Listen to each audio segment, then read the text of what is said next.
Moving on, the French Wars of Religion. This we can get through very quickly. It's super complicated, but for the sake of this, basically we've got Catholics and we've got the Huguenots, or the Huguenots.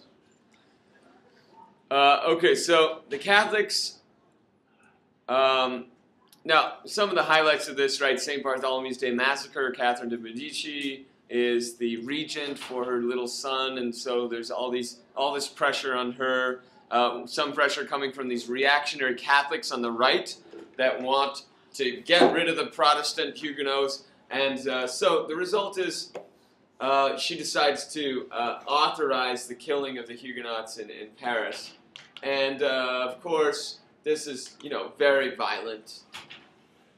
And so these wars go on and off, and there's something like 6 or 7 different wars that go on and off. Now remember, this war is not just about religion, it's also about politics. Historians estimate that between 1/3 and 1/2 of French nobles convert to the Huguenot religion.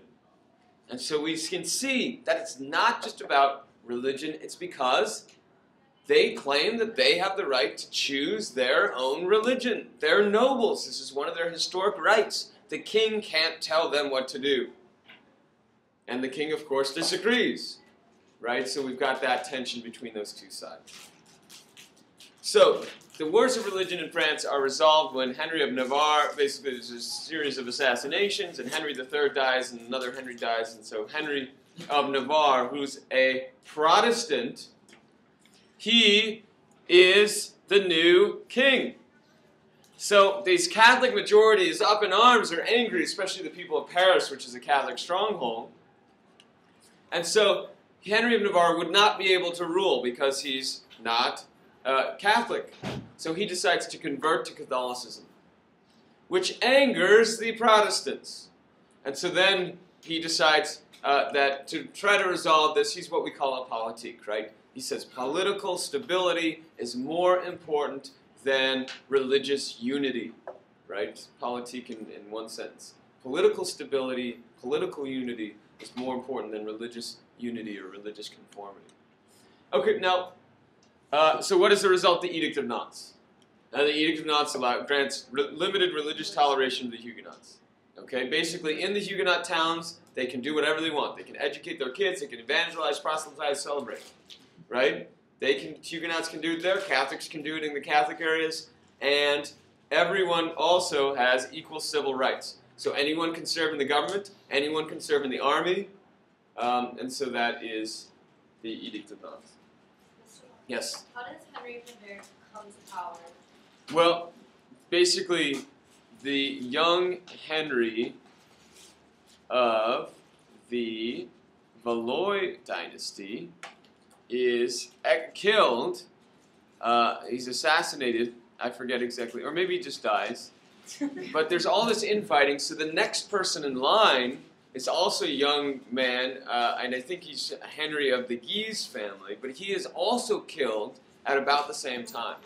So the throne goes from the current ruling power to the next in line, which is this, Protestant from the very southern part of France. Navarre is sort of this kingdom between Spain and France.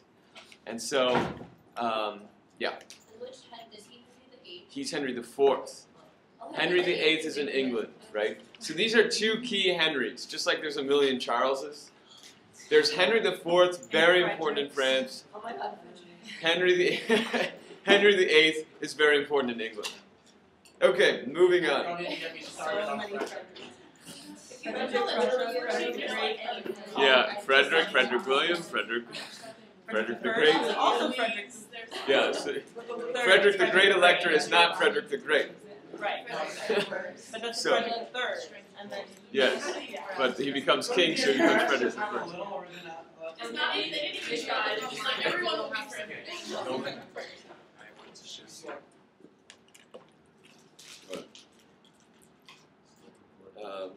Can I look at this later?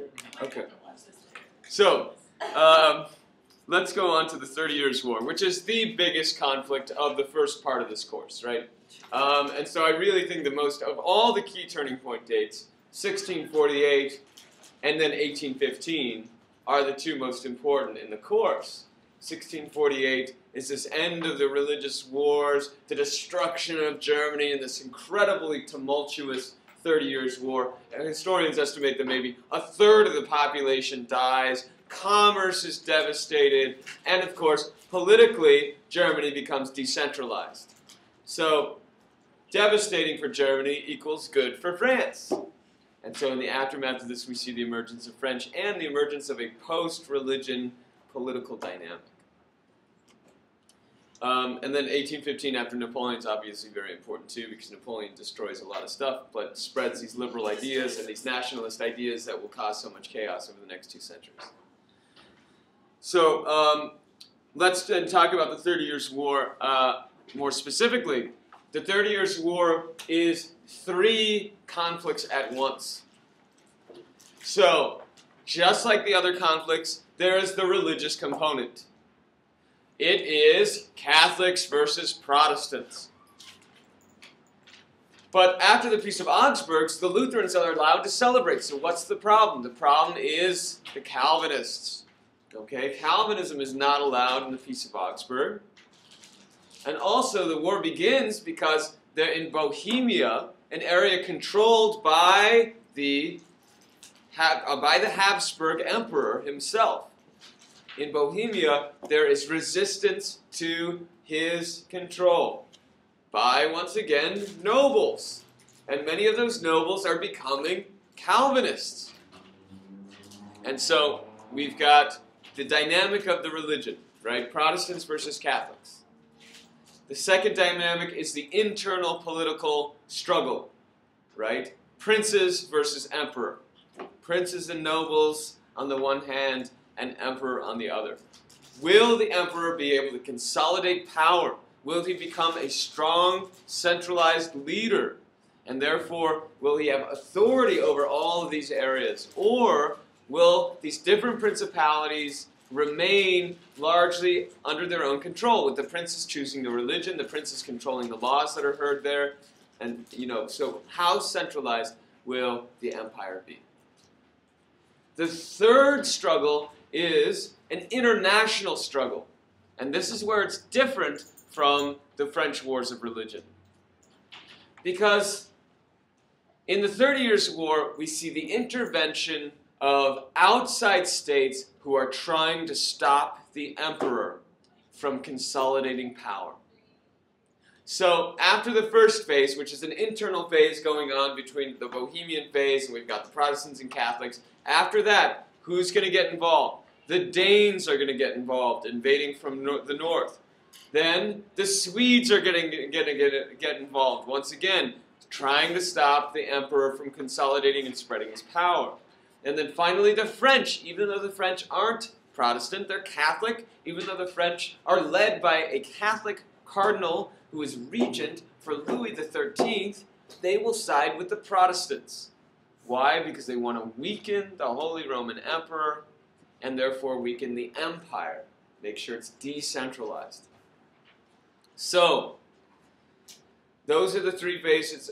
So the 4 phases of the war. It begins with the Bohemian phase, that internal phase, and then the Danes get involved. The Danes are Northern Europe. They're Protestants, so they're fighting for the Protestant northern side, for the princes, once again to try to decentralize the empire and to protect the Protestants there.